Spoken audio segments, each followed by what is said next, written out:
Hello everyone, हम chemical reactions and equations का lecture 10 देखने वाले हैं, जिसमें हम एक्सोथर्मिक एंड एंडोथर्मिक को बहुत डिटेल में देखेंगे। ये देखो क्विक नोट ऑन क्या क्या ऑलरेडी कवर्ड है। हमने सारा बेसिक देखा हुआ है, हमने केमिकल इक्वेशन कैसे लिखना है देखा हुआ है, हमने उसको बैलेंस कैसे करना है, केमिकल इक्वेशन का लिमिटेशन क्या होता है, राइट। हमने एक short introduction of exothermic endothermic already देखा हुआ था, राइट। हमने combination, decomposition, displacement, double displacement ये सब भी कवर किया हुआ है, प्रेसिपिटेशन रिएक्शन भी कवर किया हुआ है। हम इस लेक्चर में देखेंगे exothermic and endothermic reaction in detail, right. तो फुल कॉन्सेप्ट आएगा। हम इस लेक्चर में full concept of exothermic and endothermic को बहुत ही डिटेल में डिस्कस करने वाले हैं, राइट। पूरा डिटेल डिफरेंस भी आएगा कि एक्सोथर्मिक और एंडो में डिफरेंस क्या होता है, राइट। डिफरेंट एग्जांपल्स आएंगे, राइट। और आपको सब कुछ बताया जाएगा, कैसे सारे एग्जांपल्स याद नहीं रखने हैं, राइट। तो बहुत सारे रूल्स होंगे, certain type of reaction always exothermic होते हैं, राइट। तो वो सब बताया जाएगा। कंबशन रिएक्शन के बारे में सीखेंगे, रेस्पिरेशन के बारे में सीखेंगे, डिकम्पोजिशन ऑफ वेजिटेबल्स और वेदर दे आर एक्सोथर्मिक और एंडोथर्मिक, राइट। इस पे भी आएगा how to identify reaction is exothermic और एंडोथर्मिक। इसका एक डिटेल एक चार्ट होगा, जिससे आपको हर रिएक्शन के बारे में याद करने की जरूरत नहीं है। और जो एनसीईआरटी एक्सरसाइज एंड एक्टिविटीज करेंगे एंड जो बोर्ड के कुछ क्वेश्चंस होंगे एक्सोथर्मिक एंड एंडोथर्मिक में, वो सारे करेंगे। ओके, तो हम देखते हैं एक्सोथर्मिक एंड एंडोथर्मिक रिएक्शंस। हमने ऑलरेडी इसका कॉन्सेप्ट पहले समझा हुआ है, डेफिनेशन क्या होता है और क्यों एनर्जी निकलती है या क्यों एनर्जी चाहिए, why certain reaction are exothermic, why some are endothermic. उसके बॉन्ड के बारे में भी हमने देखा हुआ है कि बॉन्ड के ब्रेक होने की वजह से या बॉन्ड के फॉर्मेशन की वजह से whether strong bond is forming और weaker bond is forming, right, हम देखा हुआ है। तो एक क्विक रिवीजन करेंगे इसका, और यहाँ पे हम सारे एग्जांपल्स जो आपको पढ़ना है वो एक्सोथर्मिक एंडोथर्मिक को कंपाइल करेंगे। ओके, तो देखते हैं, पहले फटाफट देखते हैं। एक्सोथर्मिक क्या होता है? Reactions in which energy slash heat is released, right. जिसमें हीट रिलीज होता है, राइट। हीट रिलीज हुआ वो आपका एक्सोथर्मिक है। Endothermic where heat is absorbed. इसको क्या बताया था मैंने आपको? एक्स मतलब बाहर की तरफ होता है, जैसे एक्सहेल करते हो तो आप ब्रीद आउट करते हो, राइट, सांस बाहर छोड़ते हो, राइट। वैसे एक्सोथर्मिक, थर्मिक इज हीट, तो हीट बाहर निकल रही है, रिएक्शन जब हो रहा है तो हीट बाहर जा रहा है, सराउंडिंग में जा रहा है, हीट रिलीज हो रहा है। और एंडोथर्मिक में heat is consumed, heat is absorbed. उस रिएक्शन को होने के लिए आपको हीट देना पड़ेगा, उस जो रिएक्टेंट्स को हीट चाहिए, तभी वो प्रोडक्ट बनाएंगे। ये था। इसमें हमने क्विक कॉन्सेप्ट क्या समझा था? जो कॉन्सेप्ट समझा था ये था कि बॉन्ड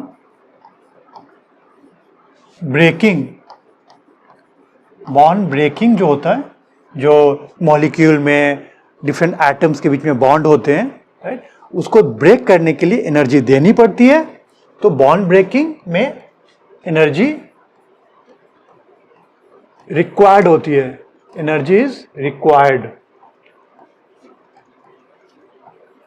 ओके, बॉन्ड ब्रेकिंग के लिए energy is required and bond formation के लिए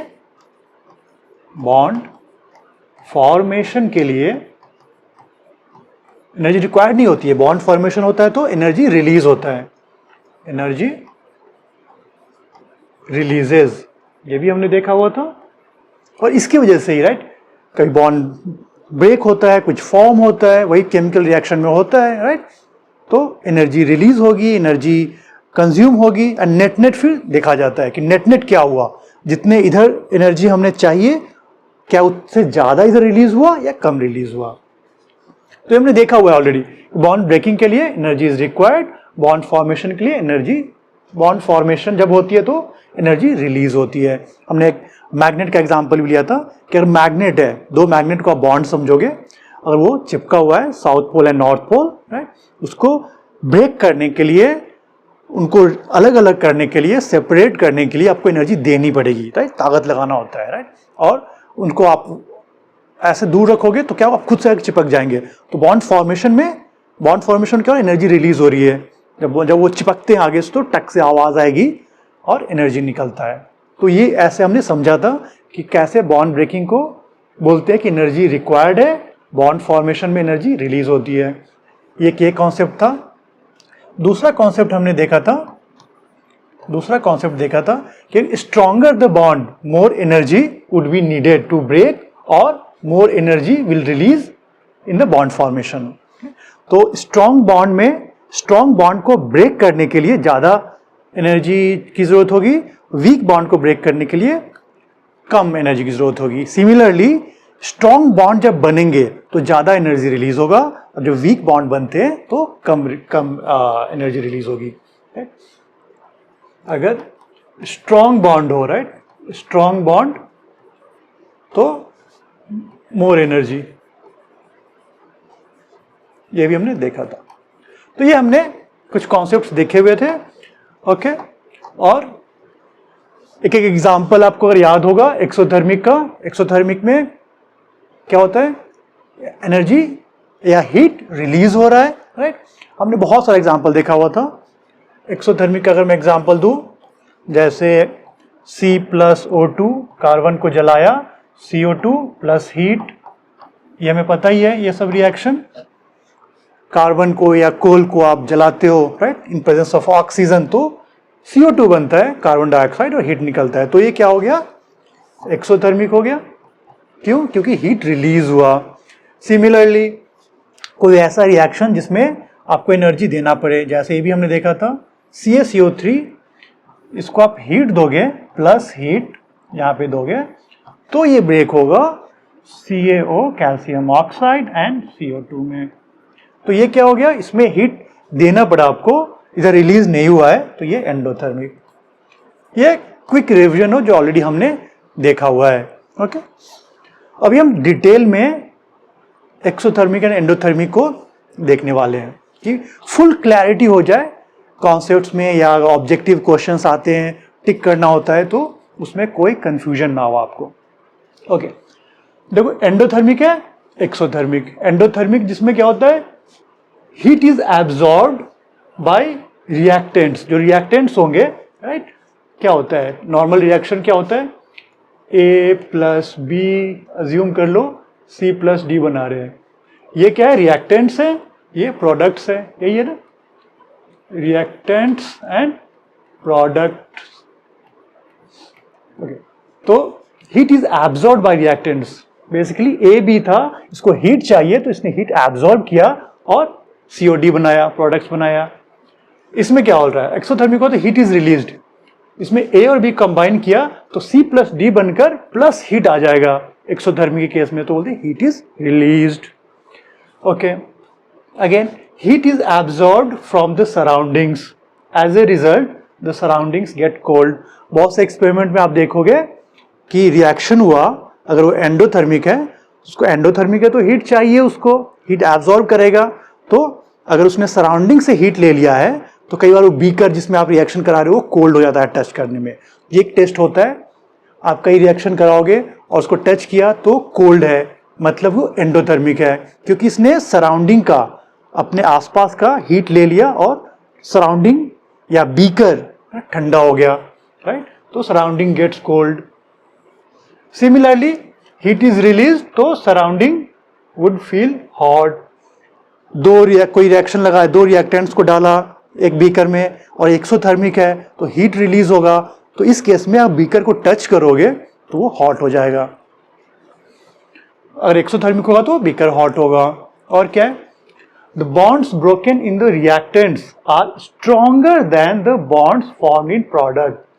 अगर इधर रिएक्टेंट्स है और प्रोडक्ट्स हैं, इसमें जो बॉन्ड्स ब्रोकन, क्या हो रहा है, इसमें जो बॉन्ड कुछ ब्रेक हो रहे होंगे और इसमें कुछ फॉर्म हो रहे होंगे, तो ब्रेक जो हो रहे होंगे, देखो bonds broken reactants are stronger, यहाँ पे स्ट्रॉन्गर है।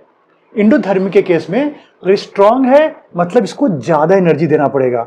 फॉर्म होना, ये फॉर्म क्या हो रहे हैं, वीकर फॉर्म हो रहे हैं।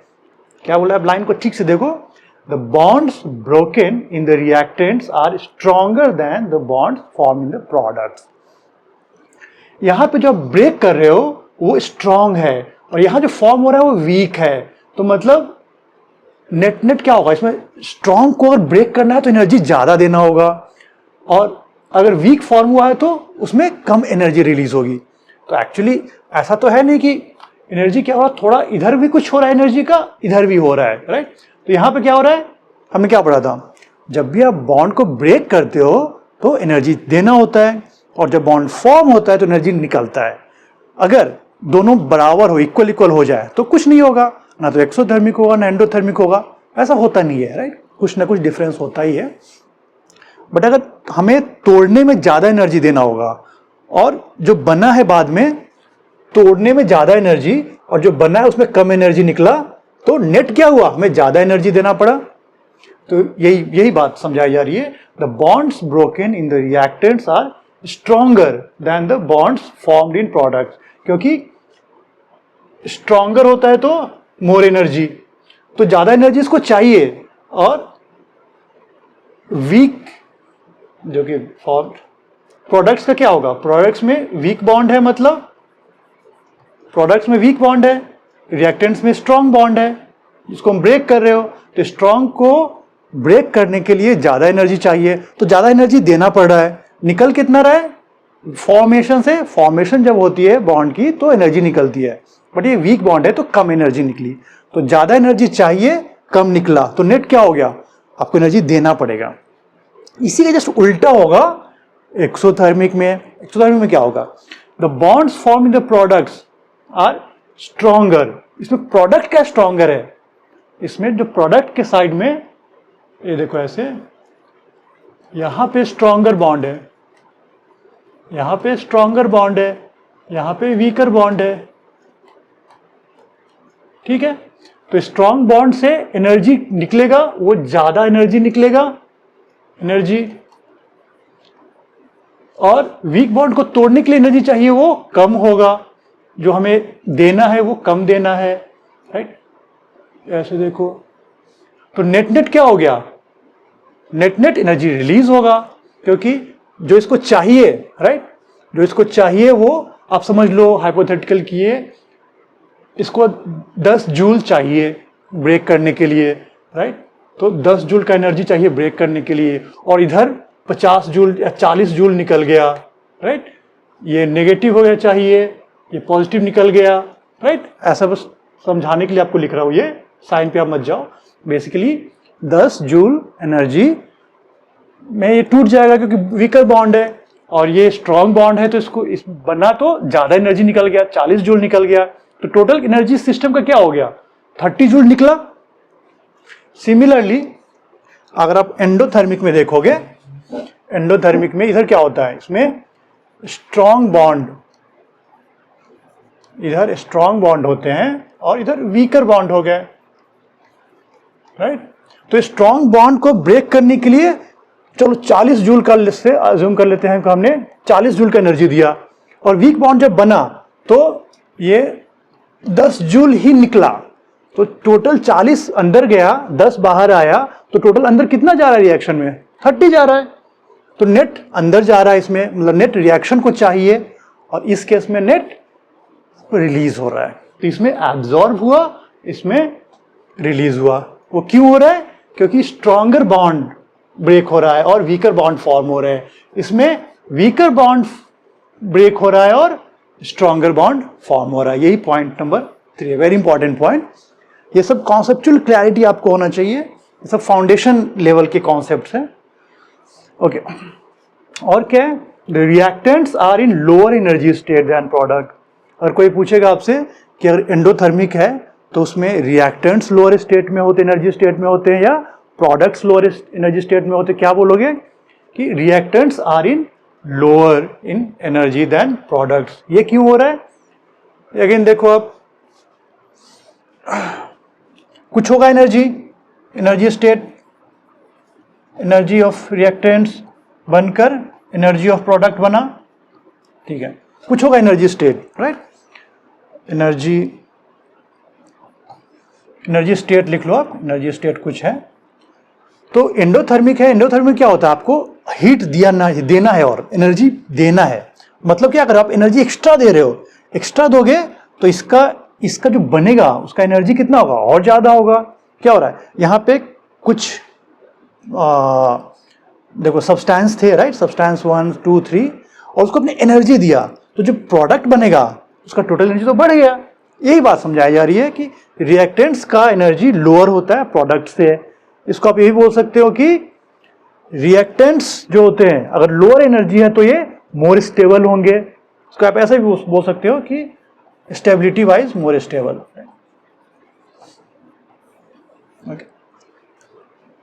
बट यहाँ पे एनर्जी की बात करें तो प्रोडक्ट्स, और इसका उल्टा हो जाएगा एक्सोथर्मिक में। एक्सोथर्मिक में क्या होगा, products are in lower in energy than reactants में। क्यों लोअर एनर्जी में क्यों होंगे प्रोडक्ट्स, जो रिएक्टेंट्स हैं, रिएक्टेंट प्रोडक्ट बने, तो इसमें क्या हो गया, हीट निकला, इसमें क्या हो गया, हीट निकला। हीट जब निकला मतलब क्या हो गया, एनर्जी निकला। हीट क्या एनर्जी है, तो एक्चुअली कुछ एनर्जी निकल गया तो इसका एनर्जी कम बचा ना। तो ऐसे आप समझ सकते हो कि अगर एनर्जी यहां से निकल गया है तो जो बचा है उसका एनर्जी कम है, इसलिए बोलते हैं कि products are lower in energy than the reactants, ऐसा बोल सकते हो। ये सारे पॉइंट्स हैं, इन सारे पॉइंट्स को आप ध्यान में रखना, सब कंसेप्चुअली समझा जा सकता है, इसमें कुछ नई बातें नहीं है। आपने जो पढ़ा हुआ है उससे सबको आप डिराइव कर सकते हो या समझ सकते हो कि ऐसा क्यों लिखा जा रहा है, क्यों बोला जा रहा है। ठीक है, अब आते हैं हम एग्जाम्पल पे। राइट, हमें जो बोर्ड के क्वेश्चंस आते हैं उसमें एग्जाम्पल्स बहुत आते हैं, राइट, इसलिए एग्जाम्पल देखो। एग्जाम्पल ऑफ एक्सोथर्मिक रिएक्शन क्या है, कंबस्चन रिएक्शन। जो कंबस्चन होता है, कंबस्चन इज एक्सोथर्मिक।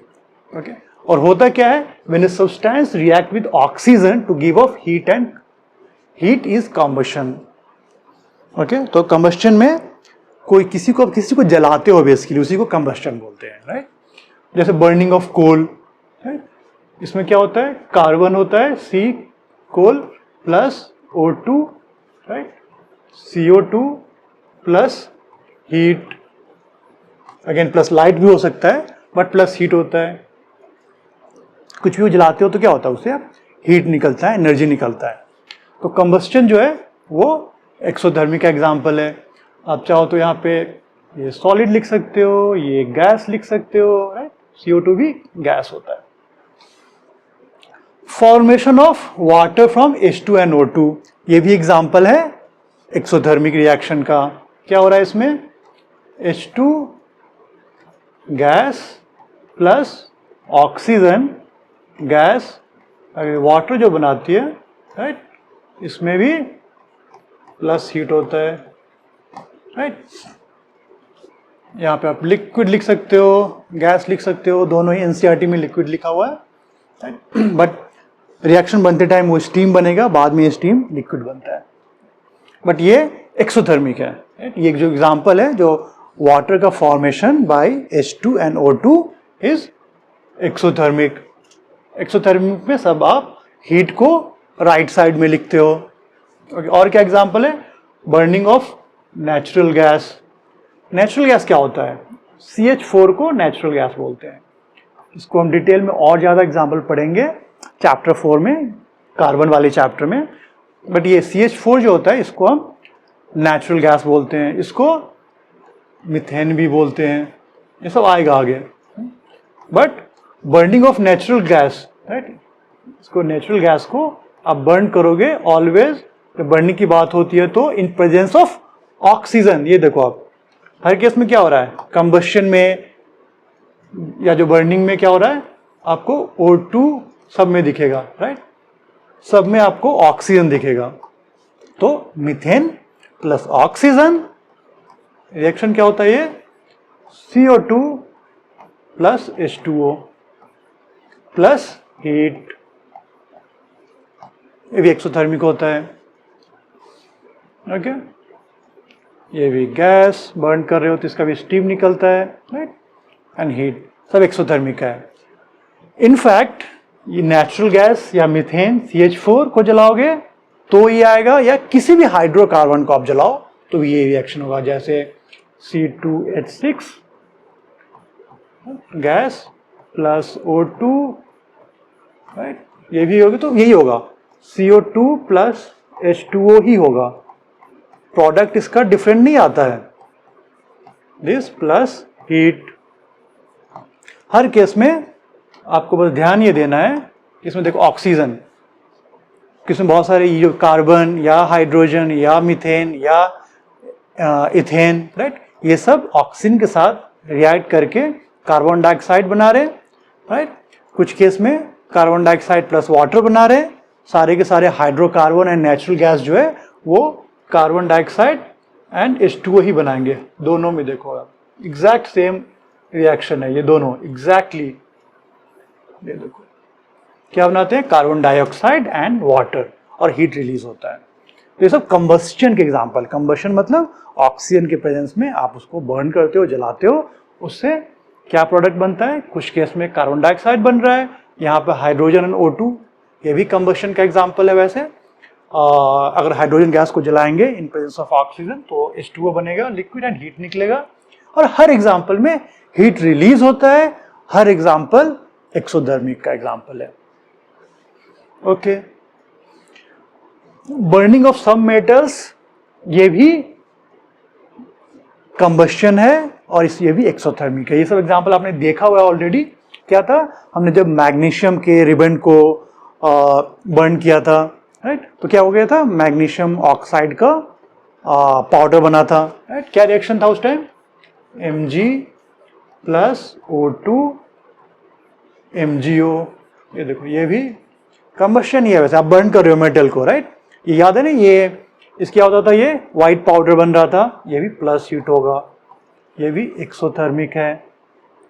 कॉपर वाला भी हमने देखा था, कॉपर पाउडर को ऑक्सीजन में, इनफैक्ट कॉपर पाउडर को आप हीट कर रहे हो तो ये ब्राउन से ब्लैक में होता था कन्वर्ट, CuO, राइट, ये जो ब्लैक कंपाउंड था CuO, ये भी एक्सोथर्मिक है,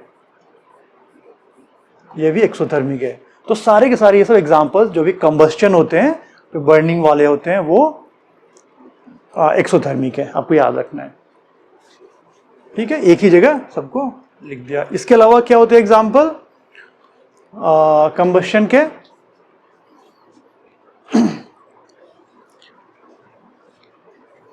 ओके, एक रेस्पिरेशन होता है, वो भी एक्सोथर्मिक होता है। रेस्पिरेशन क्या होता है, बेसिकली जो हम सांस लेते हैं, राइट, इससे हमें एनर्जी मिलती है। हमने पहले तो फूड लिया, फूड कंज्यूम किया, फूड जो जैसे आप कुछ भी खाते हो, ब्रेड, राइस, शुगर, राइट, इन सब में कार्बोहाइड्रेट होता है, हमारे बॉडी में जाती है, ये ब्रेक होते हैं, ये सब जो राइस एंड शुगर, इनके कार्बोहाइड्रेट जो होते हैं वो ब्लड में जाते हैं, और फिर कार्बोहाइड्रेट से ग्लूकोज निकलता है, उस ग्लूकोज का ऑक्सीजन के साथ रिएक्शन होता है, राइट, और हीट या एनर्जी निकलती है, जिससे हमें एनर्जी मिलती है हमारे बॉडी को, राइट।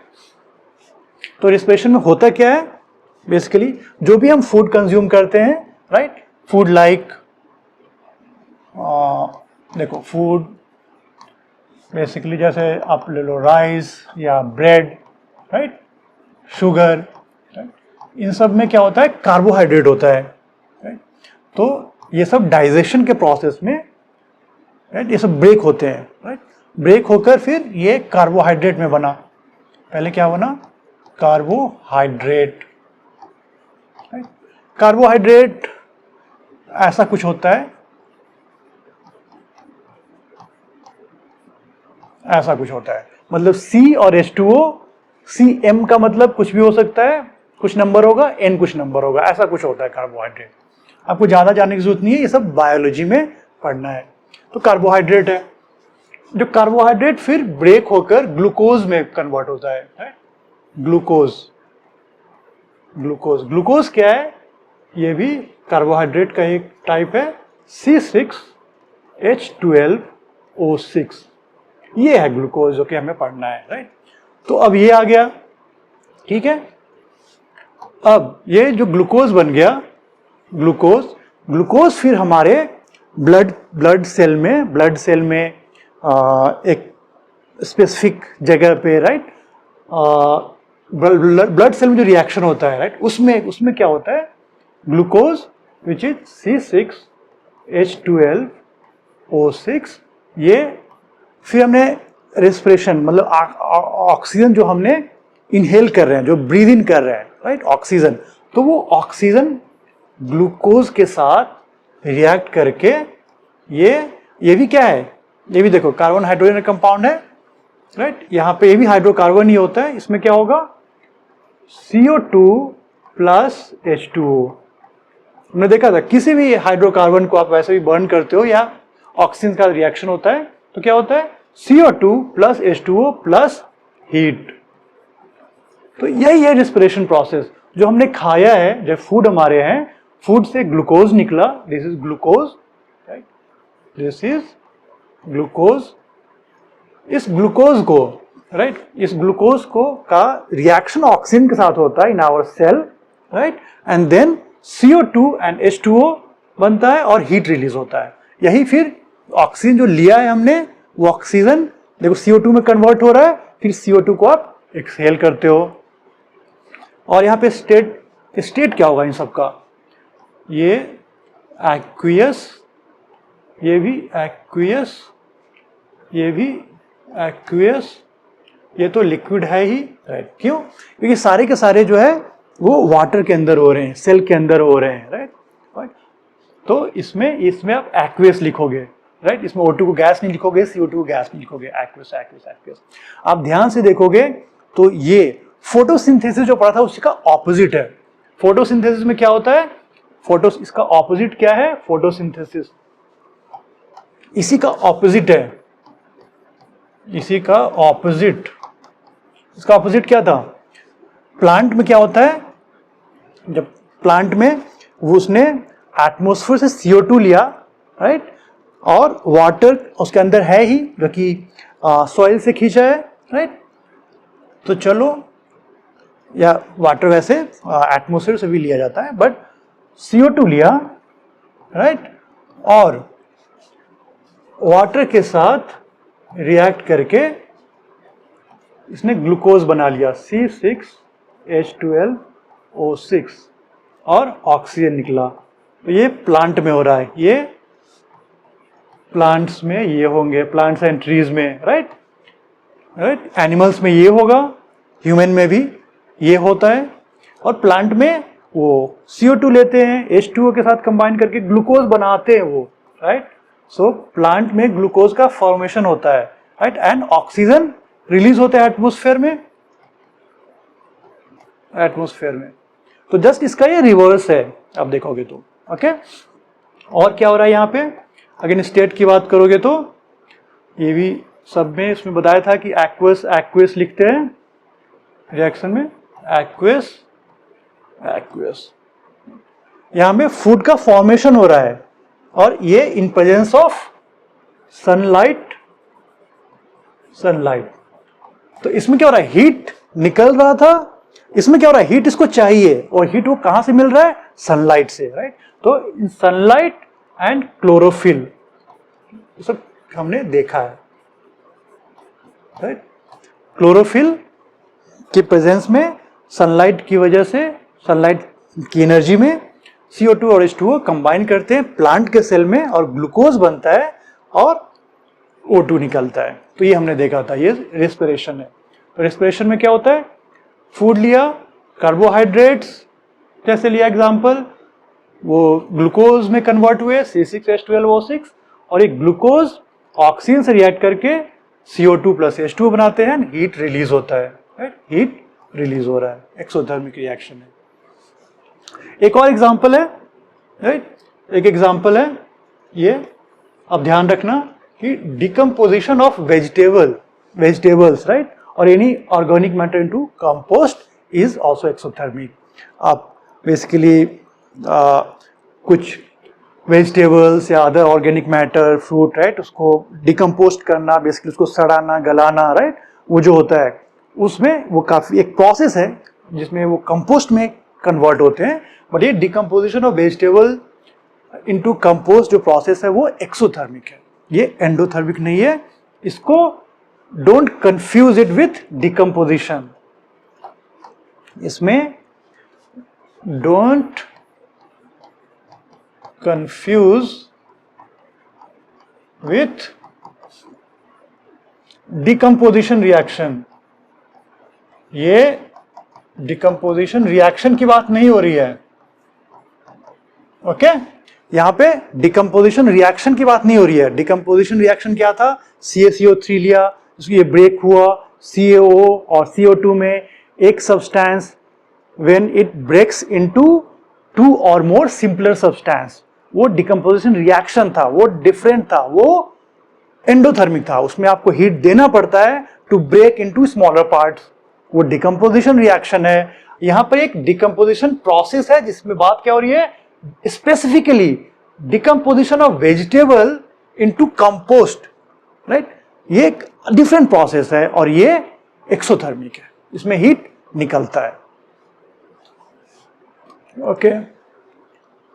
ओके एग्जाम्पल पे ही हम है तो देख लेते हैं।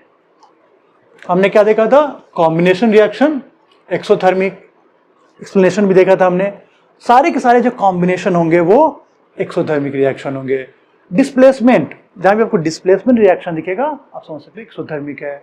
कंबस्शन, हमने देखा ये भी एग्जांपल, कंबस्शन रिएक्शन भी होंगे वो एक्सोथर्मिक होगा। ये दोनों हम ऑलरेडी पढ़ रखा है, अभी कंबस्शन अभी पढ़ा, रेस्पिरेशन अभी पढ़ा, रेस्पिरेशन भी एक्सोथर्मिक होता है। और इसके अलावा जो डिकम्पोजिशन ऑफ वेजिटेबल या ऑर्गेनिक इनटू कंपोस्ट भी एक्सोथर्मिक है।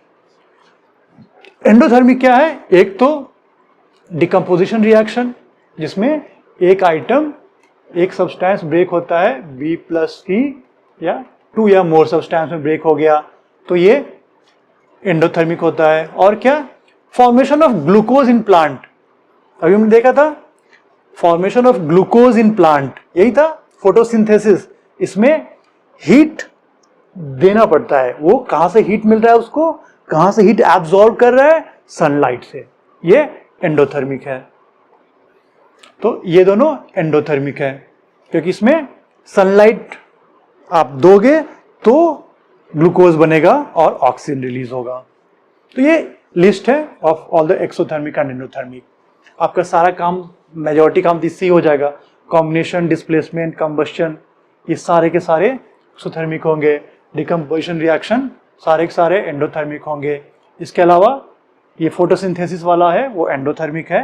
Respiration and decomposition of vegetables into compost exothermic है।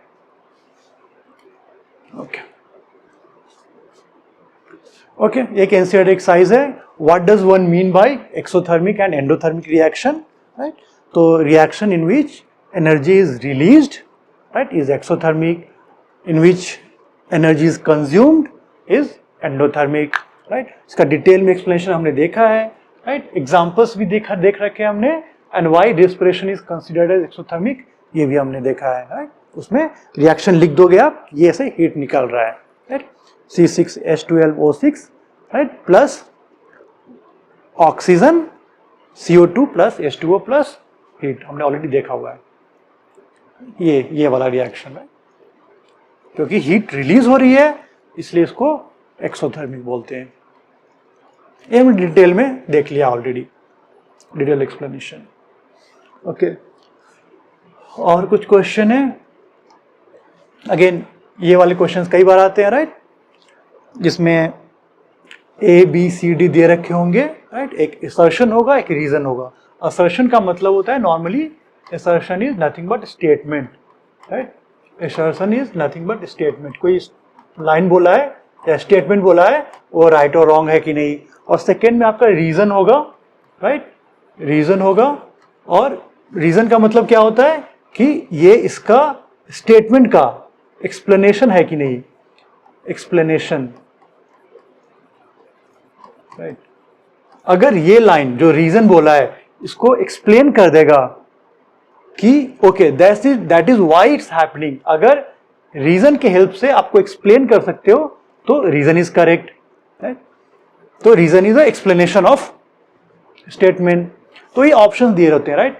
ऑप्शन ए ऑलवेज होता है A and R both are true and R is the correct explanation of A, right? B में क्या होता है कि दोनों ही ट्रू तो है बट R एक्सप्लेन नहीं कर रहा है। वैसे दोनों लाइन सही बात तो दोनों सही बोल रहा है, बट जो B है, जो नीचे वाला है R, वो A को या R जो है रीजन जो है वो A को एक्सप्लेन नहीं कर रहा है, राइट? C होता है कि A is true but R is false, और ये A is false R is true. ठीक है, ये यही ABCD आएगा इसमें, जो रीजन एंड असर्शन के क्वेश्चंस होते हैं उसमें। ठीक है, देखते हैं अब A क्या है और R क्या है, असर्शन क्या है और रीजन क्या है। असर्शन है reaction of quick lime with water is an exothermic. ये तो हम जानते हैं, quick lime with water exothermic, याद है ना? Quick lime CaO plus H2O, ये क्या होता था? CaOH होल ट्वाइस, राइट, और हीट निकलती थी। वैसे भी देखो तो कॉम्बिनेशन रिएक्शन है, तो कॉम्बिनेशन रिएक्शन है तो एक्सोथर्मिक होगा, तो ये लाइन तो सही है। आपको याद होगा, राइट? इसको चूना को पानी में डालते हैं, जो स्लेक्ट लाइम, लाइम या क्विक लाइम है, राइट? क्विक लाइम या लाइम है, इसको पानी में डालते हो, बेसिकली जो खड़ा चूना होता है उसको पानी में डालोगे तो गर्म हो जाता है, राइट? रिएक्शन से भी देखोगे आप तो क्या बताया हुआ है कॉन्सेप्ट आपको? Combination reaction are exothermic. Combination reaction कैसे हो गया? क्योंकि दो आइटम मिलकर एक बन गए, कंबाइन होकर एक बन गए, तो एक्सोथर्मिक होगा। तो ये तो मैं ऑलरेडी पता है कि स्टेटमेंट सही है, तो ये तो सही है। Quick lime reacts vigorously with water releasing a large amount of heat. Okay, ये भी सही है, आर भी सही है। ये इसको क्या एक्सप्लेन कर रहा है? सही है, डेफिनेशन वाइज एक्सप्लेन कर रहा है कि अगर रिएक्शन होगा और हीट निकलेगी तो उसको हम एक्सोथर्मिक बोल सकते हैं। ठीक है, वैसे ट्रू एक्सप्लेनेशन नहीं है, बट आपके लेवल पे इसको आप एक्सप्लेनेशन बोल सकते हो। ट्रू एक्सप्लेनेशन क्या नहीं है, अगेन ये आपके सिलेबस की बाहर की बात होगी, बट यहाँ पे सिंस हीट निकल रहा है तो इसको एक्सोथर्मिक बोलेंगे, राइट? तो ये इसका एक्सप्लेनेशन हो गया। दोनों एक ही बात है, उसका डेफिनेशन हुआ, एक्सप्लेनेशन नहीं हुआ। बट आपके लेवल पे आप बोल सकते हो ये रीजन है बोल रहा है, यहाँ पे पूछेगा कि वाई, ये वाई, और वाई को आंसर कर रहा है क्या है? अगर कर रहा है तो आप टिक कर लो कि हाँ सही एक्सप्लेनेशन है। तो इसमें पूछेंगे कि ये जो रिएक्शन है, reaction with quick lime water is exothermic, why it is exothermic, तो इसका आंसर क्या इसमें मिल रहा है? हाँ मिल रहा है। Why this is exothermic? Because it releases large amount of heat. तो आप बोल सकते हो कि ये सही एक्सप्लेनेशन है, मतलब both A and R are true and R is correct explanation of A. Okay, exothermic endothermic का कुछ और एग्जांपल दे रखे हैं जो कि आपको आपके एनसीईआरटी में एक्टिविटी के फॉर्म में दे रखा है, बट जल्दी कर लेंगे। इसमें ऐसा कुछ नया कॉन्सेप्ट जैसा कुछ नहीं है, बट कवरेज के लिए सो आपको पता हो इसका सोल्यूशन क्या है वो देख लेते हैं। तो take lead nitrate solution in a test tube. Okay, lead nitrate क्या होगा? लेड नाइट्रेट 2Q, Pb का +2 होता है एंड लेड का नाइट्रेट का -1 होता है। तो ये इसका 2 इधर आएगा, इसका 1 आएगा, PbNO3 ट्वाइस बनेगा। Potassium iodide solution, potassium iodide Ki again +1 -1, right? तो Ki बनेंगे। ओके, तो क्या बनेगा ये, राइट? कुछ बनेगा या नहीं बनेगा फर्स्ट ऑफ ऑल, राइट? तो ये डबल डिस्प्लेसमेंट वाला है, राइट? डबल डिस्प्लेसमेंट देख रहे हो आप, होगा या नहीं होगा डिपेंड करेगा कि इनसॉल्युबल प्रेसिपिटेट अगर बनेंगे तो ही रिएक्शन होती है। इसमें क्या बनेगा अगर आप एक्सचेंज करोगे तो, या डबल डिस्प्लेसमेंट का मतलब क्या होता है? एक्सचेंज करते हैं इसका कटायन इसके एनायन के साथ, इसका कटायन इसके एनायन के साथ, तो PbI2 प्लस KNO3 ये रिएक्शन होना चाहिए। PbI2 हमें पता है, PbI2 क्या है? इनसॉल्युबल है, ये हमें पता है। कैसे पता है? सॉल्युबिलिटी चार्ट से। सॉल्युबिलिटी चार्ट में क्या था आपको यार याद करोगे तो, लेड का और Ag का दोनों का ही हैलाइड्स, ब्रोमाइड, क्लोराइड, आयोडाइड, ये सब इनसॉल्युबल होते थे, और ये कलर भी येलो होता था, आप याद करोगे तो। कलर तो मैंने बताया ही था आपको कि आप याद रख लो बस, AgBr और PbI2 येलो। ये येलो याद रखोगे तो आपने Pb का, Ag का, जिंक का और सारे ग्रुप 1 ग्रुप 2 का, इन सब सारे मेटल्स का nitrate, sulphate, chloride, bromide, iodide और कार्बोनेट सबका कलर याद कर लिया, क्योंकि इन सब कॉम्बिनेशन में बस यही दोनों है जो येलो है, बाकी सब व्हाइट या कलरलेस है। PbI2 येलो हो गए, ठीक है। तो ये रिएक्शन होगा तो ये बनेगा, एक येलो प्रेसिपिटेट बनेगा, ये प्रेसिपिटेट है, राइट। नाइट्रेट कलरलेस होगा, बाकी तो ग्रुप 1 आयोडाइड कलरलेस, नाइट्रेट ये भी पोटेशियम का कलरलेस। तो पता है, हमें याद करने की जरूरत नहीं है, जो भी आपको सॉल्युबिलिटी रूल बताया है और कलर का रूल बताया है उससे ही सारा आ जाता है। तो basically colourless compound lead nitrate लिया, कलरलेस कंपाउंड पोटेशियम आयोडाइड लिया, उसको मिक्स किया तो उसमें एक सॉलिड येलो सॉलिड बनेगा PbI2 और KNO3 का सॉल्यूशन, KNO3 बचेगा सॉल्यूशन में और लेड आयोडाइड का येलो सॉलिड बनेगा, राइट। ये येलो, अगर आप इसमें देखोगे तो ये येलो प्रेसिपिटेट बनेगा, येलो लेड आयोडाइड का येलो सॉल्यूशन हो जाएगा। तो सॉल्यूशन पूरा येलो हो जाता है, राइट। पूरा सॉल्यूशन का सॉल्यूशन जो होगा येलो हो जाएगा, कलर पूरा येलो हो जाएगा, ओके। उसके बाद थोड़ी देर के बाद ये सेटल हो जाएगा बेसिकली, थोड़ी देर के बाद, क्योंकि ये सॉलिड है तो धीरे धीरे जिस टाइम बनेगा ये पूरा सॉल्यूशन येलो हो जाएगा, राइट। बट थोड़ी देर के बाद धीरे धीरे धीरे क्या होगा,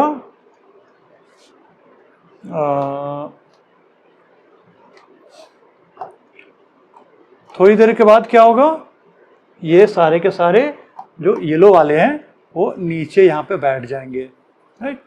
तो पोटेशियम आयोडाइड है, राइट। और ये कलरलेस लिक्विड रहेगा, कलरलेस है ये, राइट। ऐसा हो जाएगा। तो ये ऑब्जर्व करोगे आप। दूसरी बात और क्या है, ये जो रिएक्शन है इसको आप टच करोगे तो गर्म लगेगा ये। तो ये किसी रूल से नहीं है, बट ये एग्जाम्पल जो है वो एक्सोथर्मिक है, ये एक्सोथर्मिक है।